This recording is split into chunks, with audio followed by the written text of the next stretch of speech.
Hello students, welcome to the D Chemistry classes. I am Deependra Kumar and today I am going to discuss aldehyde ketones and carboxylic acids. तो आज हम इनकी physical properties discuss करेंगे और मैं आपको एक चीज़ बता दूं कि मैं एल्डिहाइड और कीटोन्स की जो प्रॉपर्टीज़ हैं या उनकी केमिकल रिएक्शंस हैं उनको हम प्रीवियस वीडियो में डिस्कस कर चुके हैं। तो जो लोग ये वीडियो पहली बार देख रहे हैं तो प्लीज़ अगर वो एल्डिहाइड और कीटोन्स के बारे में जानना चाहते हैं तो हमारा प्रीवियस वीडियो ज़रूर देखें।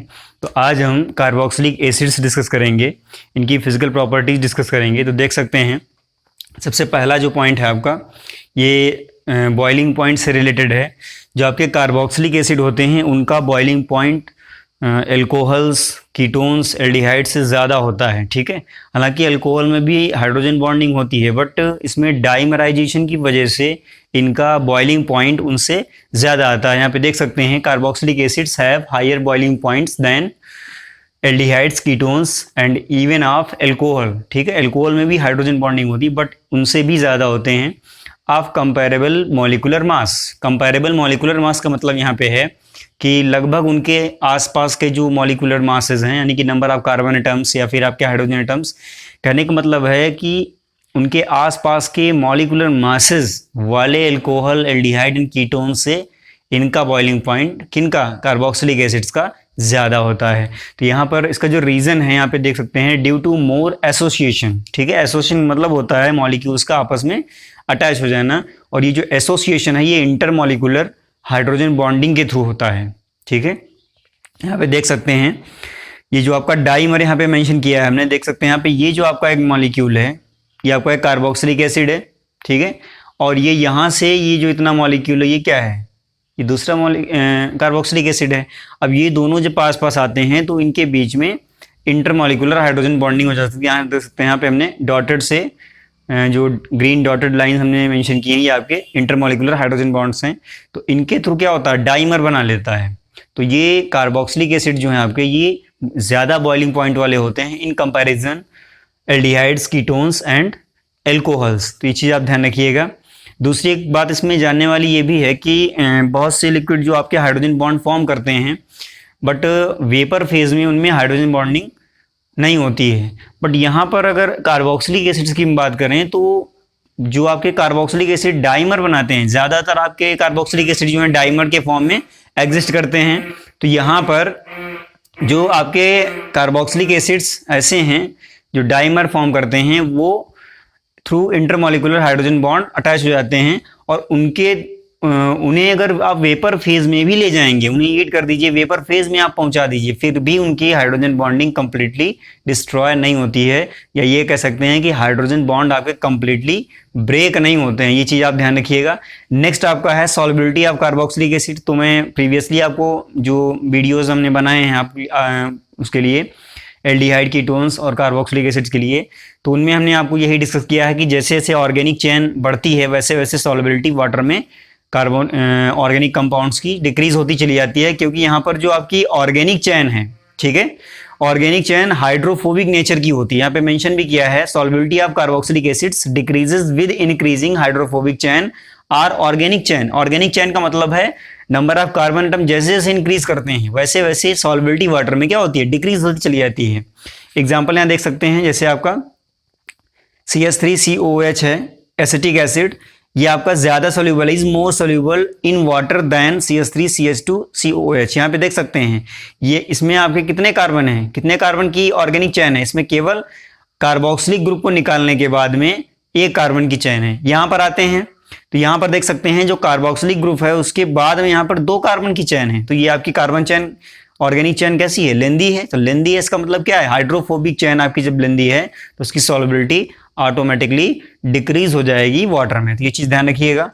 और एक चीज़ बता दें ये वाटर में डिजोल्व कैसे होते हैं। देखिए यहाँ पे जो एक मॉलिक्यूल है ये आपको वाटर मॉलिक्यूल है, वाटर मॉलिक्यूल से ये जो आपके कार्बोक्सिलिक एसिड्स होते हैं ये हाइड्रोजन बॉन्ड के थ्रू अटैच हो जाते हैं, ठीक है, इंटरमॉलिक्यूलर हाइड्रोजन बॉन्ड।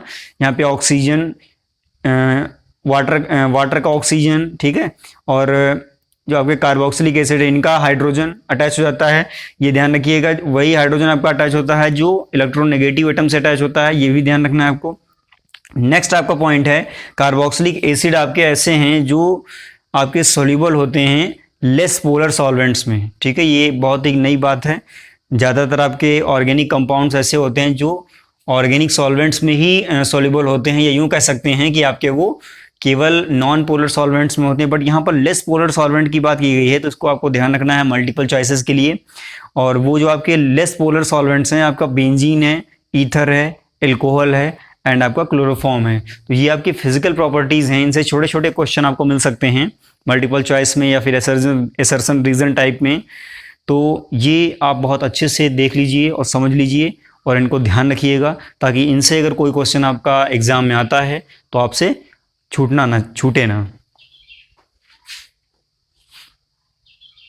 नेक्स्ट आपका है केमिकल रिएक्शंस। तो अभी हम जानेंगे कि केमिकल जो आपके कार्बोक्सिलिक एसिड्स हैं उनमें कौन कौन सी केमिकल रिएक्शंस होती हैं। तो उसमें हम टोटल आपको 4 टाइप्स बताने वाले हैं। पहला आपका टाइप है chemical reactions involving cleavage of OH bond, यानी कि जो ऑक्सीजन हाइड्रोजन बॉन्ड क्लीवेज होती है उसमें कितने रिएक्शंस आपके आते हैं। सबसे पहला आपका एसिडिक नेचर या एसिडिटी से। तो एक चीज़ आपको पहले से ही पता है कि कार्बोक्सिलिक एसिड जो है आपके वो एसिडिक होते हैं नेचर में। और अगर रीज़न आता है कि ये क्यों होते हैं तो आप बता सकते हैं क्योंकि ये आपके कार्बोक्सिलेट आयन बनाते हैं। यहाँ पे देख सकते हैं carboxylic acids are acidic in nature due to formation of carboxylate ion which is stabilized by resonance, ठीक है। रेजोनेंस के थ्रू स्टेबलाइज्ड होते हैं। यहाँ पे देख सकते हैं ये आपका कार्बोक्सिलिक एसिड है। इसको जब वाटर में डिज़ोल्व करते हैं, वाटर में मिक्स करते हैं, तो ये आपका एक आयन बनाता है H3O+, ठीक है, हाइड्रोनियम आयन, और एक कार्बोक्सिलेट आयन बनाता है। अब देखिए कार्बोक्सिलेट आयन जो है ये रेजोनेंस स्टेबलाइज होता है। देख सकते हैं यहाँ पे पहले वाटर क्या करता है, इस एसिडिक हाइड्रोजन को एब्जॉर्ब कर लेता है। वाटर यहाँ पर एज बेस वर्क करता है, ये आपका एज एसिड वर्क करता है, और यहाँ से प्रोटॉन रिलीज कर देता है, इसको प्रोटॉन मिल जाता है, तो ये H3O+ बनाता है। अब यहाँ पर नेगेटिव चार्ज आता है क्योंकि यहाँ से हाइड्रोजन जब जाता है तो अपने इलेक्ट्रॉन इसको दे देता है। तो यहाँ पर जब इलेक्ट्रॉन डेंसिटी ज़्यादा हो जाती है तो ये इलेक्ट्रॉन्स जो हैं इधर मूव करते हैं कार्बन पे, और यहाँ पर जो पाई बॉन्ड है इसके इलेक्ट्रॉन ऑक्सीजन पर मूव कर जाते हैं, क्योंकि ऑक्सीजन आपका कैसा है, इलेक्ट्रोनेगेटिव एलिमेंट है। तो यहाँ पर ये चीज़ आपका हो जाता है। अब ये जो आपका नेक्स्ट स्ट्रक्चर है ये भी रेजोनेटिंग स्ट्रक्चर है। जब ये वहाँ जाता है तो ये डबल बॉन्ड फॉर्म हो जाता है, फिर देन उसके बाद में फिर से ये जो आपका इलेक्ट्रॉन है ये वापस आता है और फिर से ये पाई बॉन्ड ब्रेक होता है। अब अगर दोनों को हम कंबाइंड कर लें इन दोनों स्ट्रक्चर्स को तो आपका एक रेजोनेंस हाइब्रिड बनता है, ठीक है, जिसे हम बोलते हैं resonance hybrid of carboxylate ion. और ये जो डॉट लाइन से एक लाइन हमने मेंशन की है, कर्व एक बनाया है, ये हमें रिप्रेजेंट करता है कि नेगेटिव चार्ज कहाँ से कहाँ तक कैरी हुआ है, कहाँ से कहाँ तक गया है। तो देख सकते हैं पहले वाले स्ट्रक्चर में यहाँ इस ऑक्सीजन पे था, दूसरे वाले स्ट्रक्चर में ये इस ऑक्सीजन तक चला गया, यानी कि ये इस ऑक्सीजन से यहाँ इस ऑक्सीजन तक मूव किया है। तो इसको हम क्या करते हैं, डॉटेड लाइन वहाँ से वहाँ तक बनाते हैं जहाँ से आपका मूव किया है चार्ज और जहाँ तक गया है। तो ये आपका कार्बोक्सिलेट आयन का रेजोनेंस हाइब्रिड है। सारे रिएक्शंस आपकी इसी पर होते हैं जो आपके OH बॉन्ड क्लीवेज से रिलेटेड होते हैं। अब बात आती है कि जो एसिडिटी है उसके लिए एक फिजिकल कांस्टेंट की जैसे pH वैल्यू होती है वैसे ही एक वैल्यू डिसाइड की जाती है, जिसको देखकर हम बता सकते हैं कि ज़्यादा एसिडिक है या कम एसिडिक है।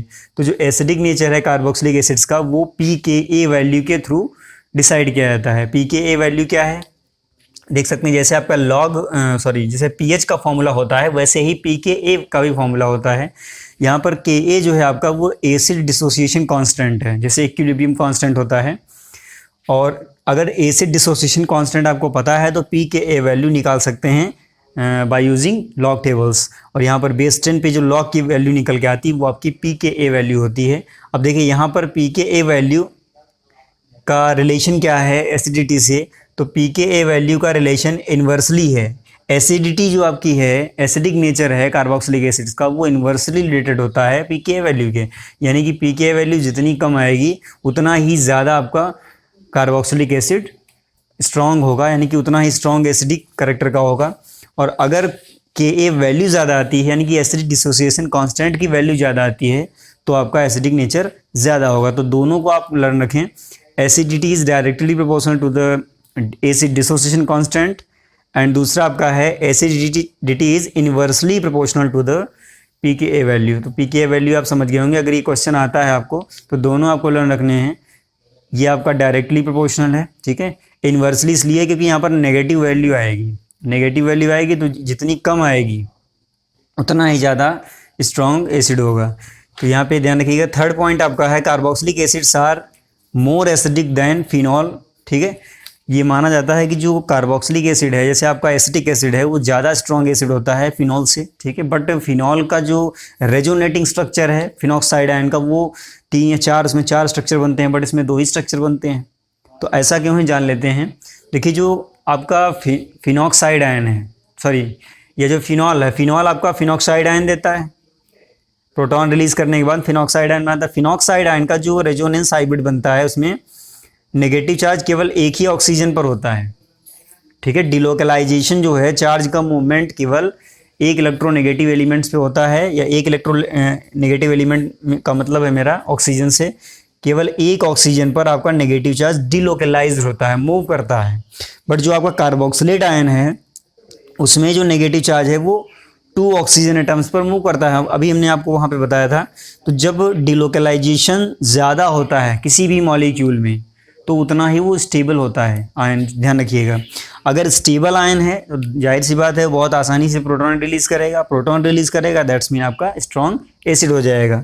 और यहाँ पर ये लेस स्टेबल होगा, क्योंकि इसमें डिलोकलाइजेशन नेगेटिव चार्ज का कम हो रहा है, एक ही ऑक्सीजन एटम पर हो रहा है। ठीक है, देखिए, नेगेटिव चार्ज अगर है तो वो इलेक्ट्रोनेगेटिव एटम पे डिलोकलाइज अगर होता है तो आपका ज़्यादा स्टेबल होगा। ठीक है, और अगर पॉजिटिव चार्ज है, इलेक्ट्रो पॉजिटिव एटम पर ज़्यादा डिलोकलाइज होता है तो वो ज़्यादा स्टेबल होगा। ये चीज़ भी आप ध्यान रखिएगा। हालांकि इससे उसका मतलब नहीं है पॉजिटिव चार्ज का, इससे केवल आपका नेगेटिव चार्ज का कॉम्बिनेशन है। तो ये ध्यान रखिएगा कि कार्बोक्सिलेट आयन में नेगेटिव चार्ज ज़्यादा डिलोकलाइज्ड होता है, जिसमें 2 ऑक्सीजन एटम्स पर होता है। बट जो आपका फिनॉक्साइड आयन है, उसमें केवल 1 ऑक्सीजन एटम ही इन्वॉल्व होता है डिलोकलाइजेशन में। तो इस वजह से ये लेस स्टेबल है, ये ज़्यादा स्टेबल है। जब ज़्यादा स्टेबल है तो कार्बोक्सिलिक एसिड आपके ज़्यादा एसिडिक होते हैं इन कंपैरिजन फिनॉल। तो ये ध्यान रखिएगा। नेक्स्ट आपका है effect of substituents on acidity. तो यहाँ पे एक चीज़ मैं आपको बता दूँ कि 2 ग्रुप आपको देखने हैं, एक तो इलेक्ट्रॉन विड्रॉइंग ग्रुप, ठीक है, और दूसरा आपका इलेक्ट्रॉन डोनेटिंग ग्रुप। तो इनको हम सिंपली EWG यानी कि electron withdrawing group and EDG यानी कि इलेक्ट्रॉन डोनेटिंग ग्रुप, इससे हम इनको रिप्रेजेंट करेंगे। तो देखते हैं इसमें क्या होता है। जो आपका इलेक्ट्रॉन विड्रॉइंग ग्रुप है वो क्या करता है, इलेक्ट्रॉन्स विड्रॉ करता है, इलेक्ट्रॉन अट्रैक्ट करता है, अपनी तरफ खींच लेता है। तो यहाँ जो आपका कार्बोक्सिलेट आयन होता है, अगर उसमें इलेक्ट्रॉन विड्रॉइंग ग्रुप इंट्रोड्यूस करते हैं इस कार्बोक्सिलेट कार्बन पर, ठीक है, तो ये क्या करता है, इस नेगेटिव चार्ज क्या करता है, अपनी तरफ खींच लेता है। तो ये नेगेटिव चार्ज की वजह से ये क्या है, थोड़ा सा डिस्टेबलाइज होता है। कोई भी आयनिक स्पीसीज हो, अगर वो आयनिक फॉर्म में है, कोई भी स्पीसीज आपकी अगर आयनिक फॉर्म में है तो वो थोड़ा सा डिस्टेबलाइज्ड होती है। अगर उसका चार्ज रिमूव हो जाए, फिनिश हो जाए, तो वो स्टेबलाइज हो जाती है। तो दूसरे वर्ड्स में हम ये कह सकते हैं, जो आपका इलेक्ट्रॉन विड्रॉइंग ग्रुप है, इसके इलेक्ट्रॉन्स को खींच कर अपनी ओर विड्रॉ करके इसको क्या करता है, स्टेबलाइज करता है। ठीक है, इलेक्ट्रॉन विड्रॉइंग ग्रुप इसको स्टेबलाइज करता है। जब ये स्टेबलाइज करता है, इसका मतलब क्या होगा, वो एसिडिटी को क्या करेगा, इंक्रीज करेगा। तो यहाँ पे देख सकते हैं, electron withdrawing group increases the acidic nature या acidity by stabilising the conjugate base of carboxylic acid. और जो आपका कॉन्जुगेट बेस है वो क्या है, कार्बोक्सिलेट आयन है। ठीक है, जो कि हम प्रीवियसली आपको डिस्कस करते आ रहे हैं। तो जब भी आपका इलेक्ट्रॉन विड्रॉइंग ग्रुप होगा, ठीक है, जितने भी आपके ऑर्गेनिक ग्रुप्स हैं, जैसे एल्काइल है, एल्काइल में आपके मिथाइल, एथाइल, प्रोपाइल, ये सब आपके कैसे होते हैं, इलेक्ट्रॉन विड्रॉइंग ग्रुप होते हैं। तो ये चीज़ आप ध्यान रखिएगा। सॉरी, इलेक्ट्रॉन डोनेटिंग ग्रुप होते हैं, अभी उनको हम बाद में डिस्कस करेंगे। इलेक्ट्रॉन विड्रॉइंग ग्रुप में वो आपके एटम्स या ग्रुप ऑफ एटम्स आते हैं जो इलेक्ट्रॉन नेगेटिव एलिमेंट्स से बने होते हैं या एटम्स से बने होते हैं। जैसे आपका हेलोजन है, हेलोजन में फ्लोरीन, क्लोरीन, ब्रोमीन, आयोडीन, इसमें से कोई भी हो सकता है। या आपका NO2 ग्रुप है, नाइट्रो, साइनाइड, ये सारे आपके इलेक्ट्रॉन विड्रॉइंग ग्रुप होते हैं। यहाँ तक कि आपका जो फिनाइल ग्रुप है, बेंजीन न्यूक्लियस, वो भी आपका इलेक्ट्रॉन विड्रॉइंग ग्रुप होता है। तो ये आपका होता है। तो ये जब भी अटैच होगा तो इसको स्टेबलाइज करेगा, इसमें प्लस आई इफेक्ट शो करेगा। ये इस इलेक्ट्रॉन जब कार्बोक्सिलिक कार्बन से दूसरे ग्रुप की तरफ जाते हैं तो उसको हम प्लस आई इफेक्ट बोलेंगे। ठीक है, यानी ऑर्गेनिक चैन की ओर जब टेंड करते हैं इलेक्ट्रॉन तो प्लस आई इफेक्ट बोलते हैं। तो इसके थ्रू ये क्या होता है, कार्बोक्सिलेट आयन स्टेबलाइज होता है, जिसकी वजह से ये एसिडिटी को इंक्रीज कर देता है। यानी कि जब भी इसमें कोई इलेक्ट्रॉन विड्रॉइंग ग्रुप अटैच होगा तो वो आपका एसिड हमेशा स्ट्रांग होगा in comparison electron donating group के। देखिए इलेक्ट्रॉन डोनेटिंग ग्रुप क्या करता है, इलेक्ट्रॉन डोनेटिंग ग्रुप इलेक्ट्रॉन्स को और डोनेट कर देता है इधर, ठीक है। जो आपका ये कार्बन है ये पहले से ही इलेक्ट्रॉन डेंस है, इस पर नेगेटिव चार्ज पहले से है, और ये क्या करता है अपने इलेक्ट्रॉन इधर को इधर थ्रो करके इसको और इम्प्रूव कर देता है, यानी कि इसकी इलेक्ट्रॉन डेंसिटी और बढ़ा देता है। देखिए अभी क्या है, ये थोड़ा सा कम रिलीव में था, मैंने आपको अभी प्रीवियसली डिस्कस किया है कि जब कोई भी स्पीसीज आपकी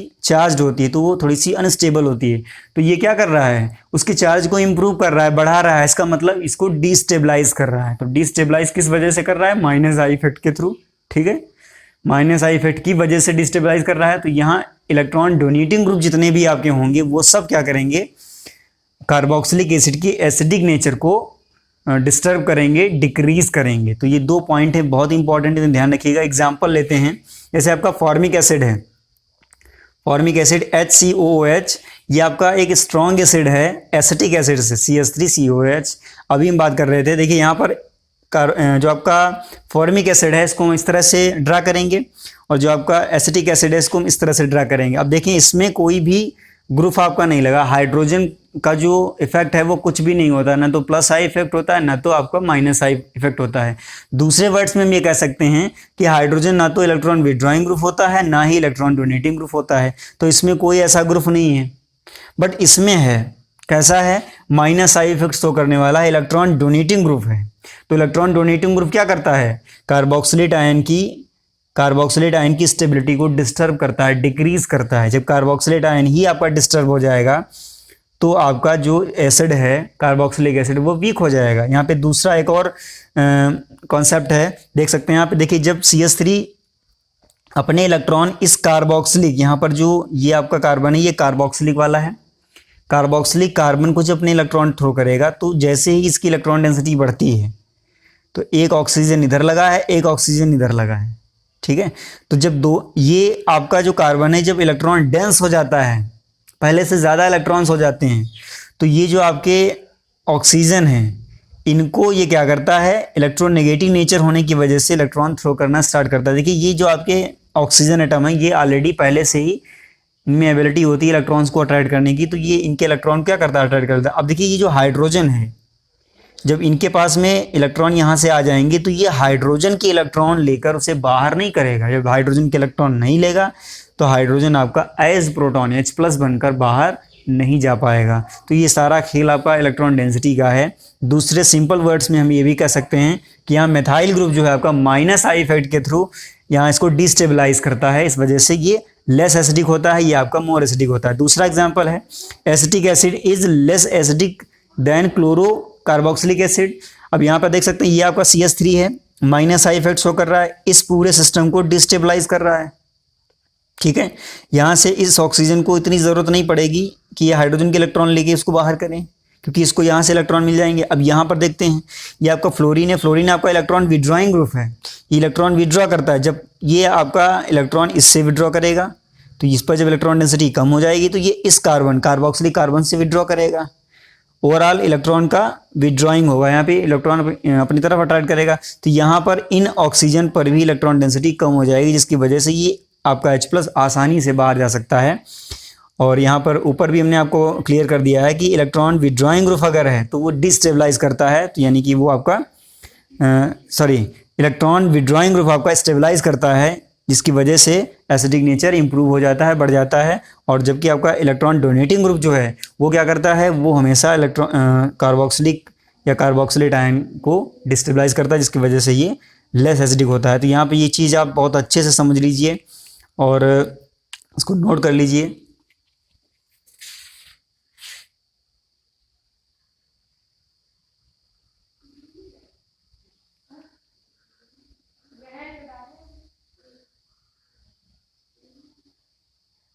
नेक्स्ट आपका है कि फिनाइल और विनाइल ग्रुप जो होते हैं वो भी एसिडिक नेचर को डिक्रीज़ कर देते हैं कार्बोक्सिलिक एसिड्स के। तो ये चीज़ भी आप ध्यान रखिएगा कि फिनाइल और विनाइल ग्रुप आपके कैसे होते हैं, इलेक्ट्रॉन विड्रॉइंग ग्रुप होते हैं। यहाँ पे ध्यान रखिएगा, हमने आपको सबसे पहला जो वीडियो बनाया था haloalkanes and haloarenes में, classification of haloalkanes haloarenes में, तो वहाँ पे आपको बताया था कि विनाइल ग्रुप क्या होता है। इसमें 2 कार्बन आपके डबल बॉन्डेड कार्बन होते हैं जिनसे 2 हाइड्रोजन लगे होते हैं। यहाँ पे ध्यान रखिएगा, जो विनाइल ग्रुप है आपका वो इलेक्ट्रोनेगेटिव होता है, क्योंकि यहाँ पर जो कार्बन है sp2 हाइब्रिडाइज्ड है। sp2 हाइब्रिडाइज्ड कार्बन जो होता है वो sp3 हाइब्रिडाइज्ड के कंपैरिजन ज़्यादा इलेक्ट्रोनेगेटिव होता है। या दूसरे वर्ड्स में हम कह सकते हैं कि जो आपका विनाइल ग्रुप है, थ्रू रेजोनेंस, यहाँ पे देख सकते हैं पहले ये पाई इलेक्ट्रॉन्स यहाँ ट्रांसफर होते हैं, फिर ये पाई इलेक्ट्रॉन्स ऑक्सीजन पर ट्रांसफर होते हैं, देन उसके बाद फिर ये रिटर्न होते हैं। तो 2 आपके स्ट्रक्चर बनते हैं रेजोनेटिंग स्ट्रक्चर। तो ये रेजोनेंस के थ्रू क्या करता है, इसकी इलेक्ट्रॉन डेंसिटी इंक्रीज कर देता है, जिसकी वजह से जो आपका कार्बोक्सिलिक एसिड है वो वीक हो जाता है। और यहाँ पर फिनाइल ग्रुप की बात करें तो फिनाइल ग्रुप जो आपका बेंजीन न्यूक्लियस है वो ऑलरेडी पहले ही मैं डिस्कस कर चुका हूँ कि इलेक्ट्रॉन विड्रॉइंग होता है, ठीक है। तो यहाँ पर जो आपका इलेक्ट्रॉन विड्रॉइंग ग्रुप होगा वो क्या करेगा, इंक्रीज करेगा। तो यहाँ पर फिनाइल जो ग्रुप है आपका वो विनाइल या फिनाइल, ये क्या करते हैं, रेजोनेंस के थ्रू डिक्रीज भी करते हैं और अपनी तरफ इलेक्ट्रॉन को विड्रॉ करके इंक्रीज भी करते हैं। तो यहाँ पे ध्यान रखिएगा।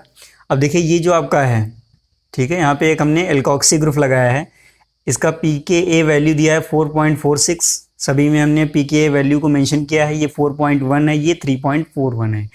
अब इसमें देखेंगे सबसे कम किसकी वैल्यू है, ये इसकी है, ठीक है। उसके बाद फिर ये आता है, फिर इसके बाद में ये आता है।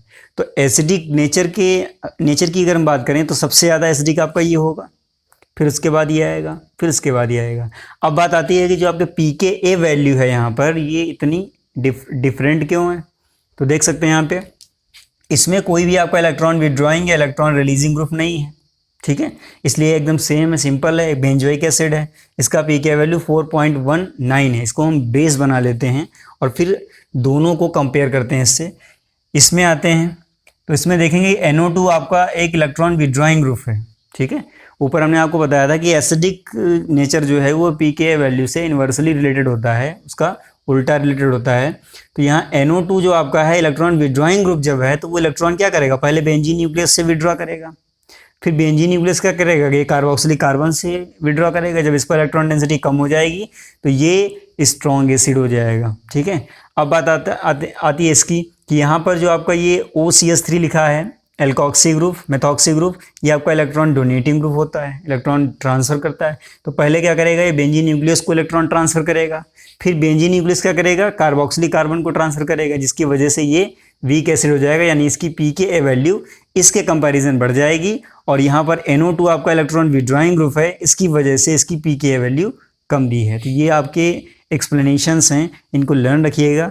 नेक्स्ट आपका जो O और H ऑक्सीजन यानी कि ऑक्सीजन हाइड्रोजन बॉन्ड के क्लीवेज से रिलेटेड जो आपके रिएक्शंस हैं उनमें से एक ये भी रिएक्शन है कि कार्बोक्सिलिक एसिड आपके रिएक्टिव या फिर इलेक्ट्रोपॉजिटिव मेटल से रिएक्ट करके साल्ट एंड हाइड्रोजन गैस बनाते हैं।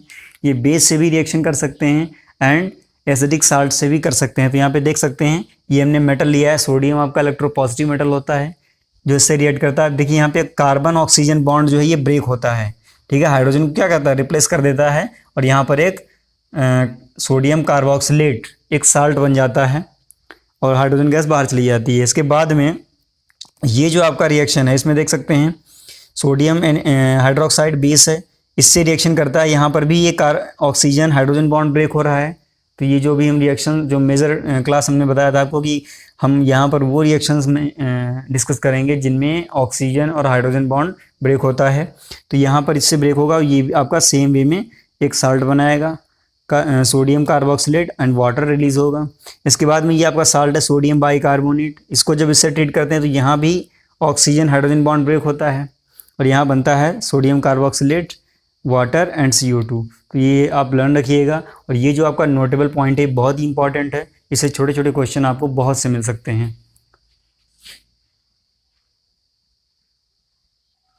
नेक्स्ट आपकी केमिकल रिएक्शन है reactions involving carbon oxygen bond. यहाँ पे जो आपका कार्बोक्सिलिक एसिड है, यहाँ पे अब ऐसी रिएक्शंस पढ़ेंगे जिसमें कार्बन ऑक्सीजन बॉन्ड ब्रेक होता है। तो इसमें सबसे पहली जो रिएक्शन है फॉर्मेशन ऑफ एनहाइड्राइड। देख सकते हैं यहाँ पे जो कार्बोक्सिलिक एसिड है उसको डिहाइड्रेटिंग एजेंट के प्रेजेंस में यहाँ पे देख सकते हैं आपका कंसनट्रेट H2SO4 एंड P2O5 जो आपके हैं ये डिहाइड्रेटिंग एजेंट होते हैं, इनके प्रेजेंस में ये डिहाइड्रेशन हो जाता है। तो कार्बोक्सिलिक एसिड का जब डिहाइड्रेशन करते हैं तो एसिटिक एनहाइड्राइड बनता है। यहाँ पे देख सकते हैं 2 मॉलिक्यूल इसके लेंगे, ठीक है। तो 2 मॉलिक्यूल से क्या होगा, केवल वाटर, एक से OH और एक का H बाहर चला जाएगा वाटर बन के, डिहाइड्रेशन है। इसमें आपका कार्बन ऑक्सीजन बॉन्ड ब्रेक हुआ है। तो ये ध्यान रखिएगा, ये इंटर कन्वर्जेंस के लिए जितने भी आपके केमिकल रिएक्शन हैं बहुत इंपॉर्टेंट होते हैं। ये जो आपके केमिकल रिएक्शन है ये डायरेक्ट आपसे नहीं पूछे जाते हैं, बट इनको कन्वर्जेंस से पूछ लेते हैं, how to convert this to this, इस तरह से, तो उनके लिए इंपॉर्टेंट है। नेक्स्ट आपका है एस्टरीफिकेशन। एस्टरीफिकेशन आपने प्रीवियस चैप्टर में भी स्टडी कर लिया होगा कि कार्बोक्सिलिक एसिड अल्कोहल से in presence of acid react करता है, ईस्टर एंड वाटर फॉर्म होता है। यहाँ पे देख सकते हैं ये आपका RCOOR-, ये आपका ईस्टर है। तो इसमें भी आपका कार्बन ऑक्सीजन बॉन्ड ब्रेक हुआ है, ये भी इंपॉर्टेंट है। नेक्स्ट आपका रिएक्शन विद NH3, ये बहुत इंपॉर्टेंट है। इसमें कार्बोक्सिलिक एसिड का एमाइड में कन्वर्जन, ठीक है, या फिर एनहाइड्राइड में कन्वर्जन बहुत इंपॉर्टेंट है। तो यहाँ ध्यान रखिएगा। देखिए कार्बोक्सिलिक एसिड NH3 से रिएक्शन करके पहले आपका साल्ट बनाता है, अमोनियम एसीटेट, ठीक है, या फिर अमोनियम कार्बोक्सिलेट बनाता है। चाहे किसी भी टाइप का आपका कार्बोक्सिलिक एसिड हो, चाहे आपका एरोमेटिक हो या एलिफैटिक हो। यहाँ पे पहले हम एलिफैटिक को लेके चल रहे हैं, फिर उसका डिहाइड्रेशन करते हैं, हीट करते हैं, तो वहाँ से क्या होता है, वाटर बाहर निकल जाता है और आपका एसिड एमाइड यानी कि कार्बोक्सिलिक एसिड एमाइड में चेंज हो जाता है। तो ये एक बेटर मेथड है कार्बोक्सिलिक ग्रुप का एमाइड में कन्वर्जन करने के लिए। तो ये ध्यान रखिएगा। दूसरा आपका है बेंजोइक एसिड, जो कि आपका एक एरोमेटिक एसिड है, इसको रिएक्ट कराते हैं। तो सेम वे में यहाँ पर भी आपका क्या है, अमोनियम बेंजोइड बनता है, ठीक है। देख सकते हैं जैसे ऊपर था यहाँ पे CH3 था, तो यहाँ CH3 आ गया, इधर आपका C6H5 है, C6H5 आ गया। तो इसको हम हीट करेंगे तो यहाँ पर बेंजेमाइड बनेगा। तो ओवरऑल देखा जाए तो यहाँ भी आपका कार्बोक्सिलिक एसिड एमाइड ग्रुप में चेंज हुआ है। तो ये कन्वर्जन के लिए इंपॉर्टेंट है। नेक्स्ट आपका पैथिलिक एसिड, यहाँ पे 2 आपके कार्बोक्सिलिक ग्रुप हैं, ठीक है, 2 कार्बोक्सिलिक एसिड हैं। इसका मतलब ये है कि यहाँ पर आपका दोनों जगह पर अमोनेशन होगा। तो अमोनिया जो है दोनों जगह रिएक्ट करेगा, दोनों जगह पर आपका NH4 हो जाएगा। इसको बोलेंगे अमोनियम पैथलेट। ये आपका पैथिलिक एसिड है। इसका जब डिहाइड्रेशन करेंगे तो पैथिलामाइड बनता है और उसके बाद में इसको फिर फर्दर हीट करते हैं तो यहाँ से NH3 बाहर निकल जाती है और पैथिलिक एनहाइड्राइड बनता है। तो देखिए ये जो लास्ट वाला रिएक्शन है थोड़ा सा यहाँ तक तो कॉमन है, बट उसके बाद यहाँ थोड़ा डिफरेंट है, तो इसको बहुत केयरफुली याद रखिएगा। और ये रिएक्शन आपके इंटर कन्वर्जेंस में बहुत आते हैं, तो उनके लिए इनको लर्न कर लीजिए। नेक्स्ट आपका केमिकल रिएक्शन है रिएक्शन इन्वॉल्विंग कार्बोक्सिलिक ग्रुप, जो आपका COH ग्रुप है, उसको लेकर कौन कौन से रिएक्शन होते हैं। तो देख सकते हैं आपके इसमें 2 रिएक्शन है, रिडक्शन है, दूसरा आपका डीकार्बोक्सिलेशन है। तो पहला जो है आपका रिडक्शन। तो देखिए ये चीज़ आपकी सिंपल भी है, हमने इसको पहले भी डिस्कस किया है प्रिपरेशन ऑफ एल्कोहल्स में, कि जो आपके रिड्यूसिंग एजेंट हैं वो क्या करते हैं, कार्बोक्सिलिक एसिड्स को एल्कोहल में रिड्यूस कर देते हैं। देखिए यहाँ पे मोनो कार्बोक्सिलिक एसिड है तो ये 1 डिग्री एल्कोहल में रिड्यूस हो जाता है। जो आपका रिड्यूसिंग एजेंट है यहाँ पर वो लिथियम एल्यूमिनियम हाइड्राइड है। तो यहाँ पर जो आपका कार्बोक्सिलिक ग्रुप है वो एल्कोहल में चेंज हो गया है, COOH ग्रुप जो है वो आपका CH2OH में कन्वर्ट हुआ। तो ये कन्वर्जेंस के लिए ध्यान रखिएगा। दूसरा है डीकार्बोक्सिलेशन। डीकार्बोक्सिलेशन में जो आपका कार्बोक्सिलिक एसिड है उसका CO2 कंटेंट बाहर कर दिया जाता है। यहाँ पे देख सकते हैं जो आपका RCOOH है ये RH में कन्वर्ट हुआ, बीच में जो COO है यानी कि CO2 कंटेंट है वो हमने रिमूव कर दिया है, रिड्यूस कर दिया है। और ये जो डीकार्बोक्सिलेशन ये हमेशा सोडा लाइम के प्रेजेंस में होता है, जिसमें 3:1 होता है NaOH एंड CaO का, इसको सोडा लाइम बोलते हैं। कभी कभी रिएक्शंस में यहाँ सोडा लाइम मेंशन करते हैं, ठीक है, ये NaOH CaO नहीं देते हैं, तो उसमें कंफ्यूज हो जाते हैं लोग। तो ध्यान रखिएगा डीकार्बोक्सिलेशन में, डीकार्बोक्सिलेशन जो है वो सोडा लाइम के प्रेजेंस में कार्बोक्सिलिक एसिड को हीट किया जाता है, जो सीधे हाइड्रोकार्बन में कन्वर्ट हो जाते हैं। यहाँ पे जो RH है ये आपका क्या है, ये हाइड्रोकार्बन है। और एक चीज़ और यहाँ पे बता दें कि जो आपका हाइड्रोकार्बन बनता है वो कार्बोक्सिलिक एसिड से 1 कार्बन शॉर्ट का बनता है, यानी 1 कार्बन कम का बनता है। देख सकते हैं यहाँ ये R है, ठीक है, उसके बाद 1 कार्बन और था, बट यहाँ इस हाइड्रोकार्बन में R के बाद में कोई कार्बन नहीं, यानी कि 1 कार्बन शॉर्ट हो जाता है। तो हम ये भी कह सकते हैं कि ये जो डीकार्बोक्सिलेशन है ये एक इम्पॉर्टेंट मेथड है कार्बन चेन को काटने का, ठीक है। कार्बन जो चेन है उसको शॉर्ट करने का एक बढ़िया मेथड है, तो उसको ये लर्न रखिएगा। नेक्स्ट आपका है fourth type of reaction, substitution reaction, ठीक है। सब्सटीट्यूशन रिएक्शन, इसमें सबसे पहला जो रिएक्शन है हेल्महोल्ट्ज-जेवलास्की रिएक्शन। इसको शॉर्टली जो है HVZ रिएक्शन भी मेंशन करते हैं, ध्यान रखिएगा। ये बहुत ही इंपॉर्टेंट है क्योंकि एक नेम्ड रिएक्शन है और एग्जाम्स में 2 नेम्ड रिएक्शन आपके ज़रूर आते हैं, ये ध्यान रखिएगा। तो इसमें होता क्या है, इसमें ऐसा कार्बोक्सिलिक एसिड जिसके पास में कम से कम एक अल्फा हाइड्रोजन हो, यहाँ पे देख सकते हैं। अल्फा हाइड्रोजन का मतलब क्या है ये भी समझ लीजिए। कार्बोक्सिलिक ग्रुप के बाद में जो पहला कार्बन आता है उसे हम अल्फा कार्बन बोलते हैं। ये आपका जो कार्बन है ये अल्फा कार्बन है, और इस कार्बन से जितने हाइड्रोजन जुड़े होंगे वो सब आपके अल्फा हाइड्रोजन होंगे, ये ध्यान रखिएगा। जैसे आपका एसिटिक एसिड है, एसिटिक एसिड में अगर पूछा जाए आपसे कि क्या इसमें जो आपका एसिटिक एसिड है CH3COOH, इसमें अल्फा हाइड्रोजन है या नहीं है, ठीक है। तो देख सकते हैं यहाँ पे ये आपका COH ग्रुप है, इसके बाद ये पहला कार्बन है तो ये अल्फा कार्बन, इसमें कितने अल्फा हाइड्रोजन हैं, 3 अल्फा हाइड्रोजन्स, ठीक है। तो ये भी आपका HVZ रिएक्शन कर सकता है, ये ध्यान रखिएगा। इसको हम इसमें इंसर्ट में क्लोज किए दे रहे हैं। तो ये चीज़ ऐसे आप पहचानेंगे, हो सकता है क्वेश्चन आपको मिल जाए कि which one of the following carboxylic acid gives HVZ reaction. तो यहाँ पे आपको ये उसमें देखना होगा कि इसमें अल्फा हाइड्रोजन है या नहीं। अगर नहीं है तो वो आपका HVZ रिएक्शन में नहीं इन्वॉल्व हो सकता है, नहीं देगा। तो यहाँ पर जो रिएक्शन है वो उन अल्फा हाइड्रोजनेटेड कार्बोक्सिलिक एसिड्स का है जो आपके हैलोजनेशन करते हैं रेड फास्फोरस के प्रेजेंस में। यहाँ पे देख सकते हैं X2 है, X2 का मतलब डाई हैलोजन से, हाइलोजन का मतलब यहाँ पर X की प्लेस पर क्लोरीन या ब्रोमीन हो सकता है, ठीक है, यानी कि Cl2 या फिर Br2 हो सकता है। रेड फास्फोरस के प्रेजेंस में जब रिएक्शन होता है तो उसमें अल्फा हैलो एसिड बनता है। यहाँ पे देख सकते हैं अल्फा पोजीशन पर एक आपका हाइड्रोजन रिप्लेस हो जाता है। यहाँ पर अगर 1 मोल लेते हैं तो ये ऐसा होता है, ठीक है। अगर 2 मोल लेते हैं तो दोनों अल्फा हाइड्रोजन चले जाएंगे, ध्यान रखिएगा। हालांकि ये आपका जो भी हम डिस्कस बता रहे थे वो आपके सिलेबस में नहीं है, तो आपके जो सिलेबस में पहले वो आप जानिए। तो यहाँ पर जो हैलोजनेशन है वो अल्फा पोजीशन पर होता है, ठीक है, अल्फा हैलो कार्बोक्सिलिक एसिड। अब यहाँ पर अगर Cl होता है तो यह हो जाएगा आपका अल्फा क्लोरो कार्बोक्सिलिक एसिड।